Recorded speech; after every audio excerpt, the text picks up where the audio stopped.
नमस्कार। पुरी रथयात्रा आम ओडिशार तो बहुत बड़ पर्व किंतु एथर गोटे बहुत माने दुखद घटना सामना को आसिला।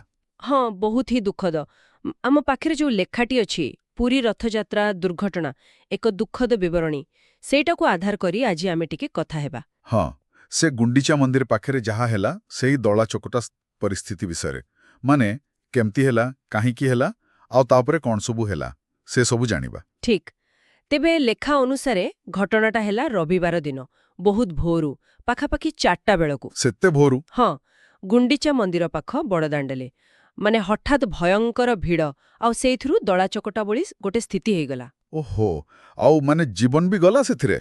हाँ सेटा ही सबुठो बड़ दुखर कथा। अति कमरे 3 जण श्रद्धालुंक मृत्यु होईछि। 3 जण? ना मने अछि कि लेखारे? हाँ लेखारे अछि बोलोगड़र बसंती साहू आउ जणे प्रेमकांत महांती आउ बालीपाटणार प्रभाती दास। बहुत खराब लागिला शुणिकी। आउ आहत भी तो हिछंती ना? हाँ आहतंक संख्या भी कम नुहे प्राय 50 जण आहत हिछंती। 50 जण? आउ गोटे चिंतार कथा हेला से प्रबल भिड़ आउ गुळुगुळी बहुत गरम भी थिला बुधे। हाँ रथयात्रा बेले तो गरम रहे। हाँ तो सेतिरे प्राय 600 रु 625 जण लोक माने असुस्थ हेई पड़िले। किछि लोक मूर्छा भी हेई गले। 600 रु अधिक? बाप रे। हाँ आउ किछि मृत्यु श्वासरुद्ध हेकी भी हेइछि बोली कुहा जाउछि। ओहो, माने ऑक्सीजन अभाव हेगला से भिड़ भितरे? हाँ संभवतः सेया ही हेइथिबो। परिस्थिति केते गंभीर ठेला एइथुरु जणा पड़ुछि। एते बड़ घटना पछरे कारण कोन थाई पारे?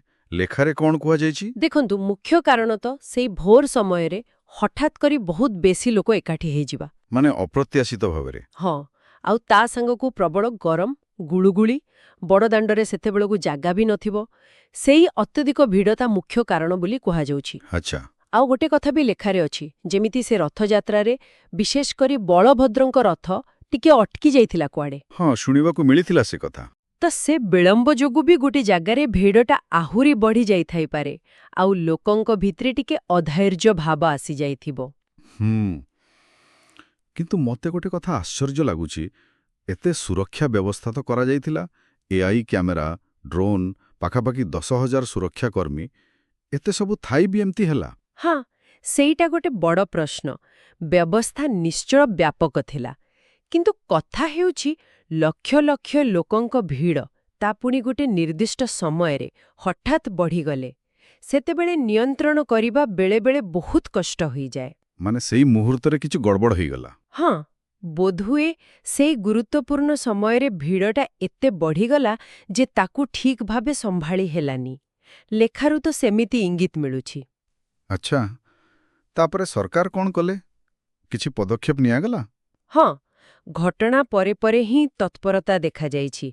लेखा अनुसारे मुख्यमंत्री मोहन चरण माझी घटना पाई गभीर दुख प्रकाश करिछंती। आउ मृतकंक परिवार पाई 25 लाख टंका लेखाए अनुकंपा राशि घोषणा करिछंती। 25 लाख? एटा बड़ पदक्षेप। आउ तदंत?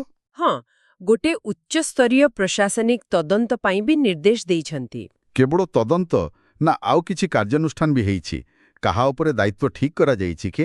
हाँ लेखारे से कथा भी अछि किछि वरिष्ठ अधिकारींको उपरे कार्यानुष्ठान हेइछि जेमती पुरी जिल्लापाल एसपी डीसीपी आउ जणे कमांडेंट। कोन हेइछि सेमानकर? सेमानंकु बदली किंबा निलंबित करा जाइथिबा कथा लेखा अछि अवहेला अभियोगरे बोधुए। अच्छा, ए प्रसंगरे लेखारे पूर्वतन मुख्यमंत्री नवीन पटनायकर भी गोटे मंतव्य रहिछि देखुछि। से प्रशासनर भिड़ नियंत्रण विफलता नेकी किछि कहिछंती। हाँ एभली घटना परे राजनैतिक प्रतिक्रिया आसीबा स्वाभाविक एहाकू गोटे मत भावे आमे देखि परिबा।